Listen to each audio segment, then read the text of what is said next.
Hey everyone, it's Lexie. In today's video I'm going to be doing my spoiler-free review of Dead Stuff by Barbara Nickless, and this is the second book in this Sydney Rose series. So I read Blood on the Tracks, which is the first book in this series, over the summer, and I really loved it. So when I found out this book would be coming out in October, I was really excited because I found the first book to be very intriguing.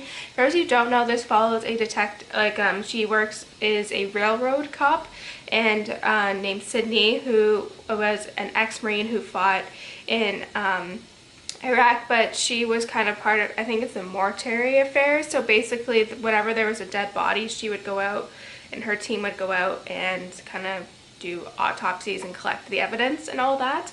So, but she is suffering from a lot of PTSD, and that is evident in the first book and then this book as well. She kind of sees the people who have died not only in Iraq but also kind of back home. She kind of sees them kind of throughout the story.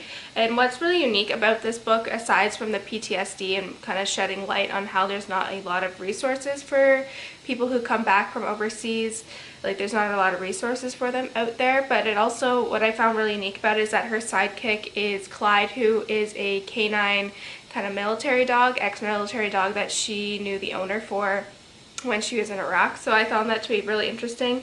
So basically the premise of this one is that this girl, this family basically has been slaughtered. The father is still alive in critical condition in the hospital, but the daughter is missing. So it ends up being like a mad manhunt to find the missing daughter that might have connection. The family that was murdered is kind of the son of the owner of a very powerful railroad company that Sydney works for. So there's this big manhunt, and what I really liked about this book is that it takes place basically over like the 48 hours after the fact. So it is really fast-paced. I honestly finished like the last 200 pages in one sitting because they were so good, and like there were parts of it when I had like chills, like goosebumps on my arm. Like that's how much I was like really invested. It was really spooky at times, and like looking back at it now, I noticed that the author did really do a good job at like putting hints here and there, and I'm like, oh, that might be important later on, and it ended up being like that. So it was really interesting, and I didn't guess who the killer would be until like it was everyone else figured it out. So like it is a really good thriller book. So I recommend, if you're looking into getting to kind of like the murder mystery thrillers, this series is a really good one to start, and there's only 2 books. So it wouldn't take too long for you to be caught up.